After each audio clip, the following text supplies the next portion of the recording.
klase na naman. Hindi ko nga naman yung gagawin ko.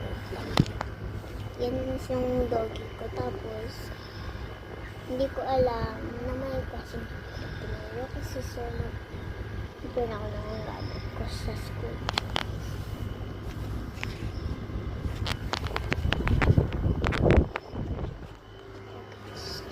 Ito yung bangko, tapos dyan yung mga notes ko, tapos ganun, tapos kalo ko, yan yung kalo ko, yan yung kalo ko guys, yan yung tapos yun yung gamit ko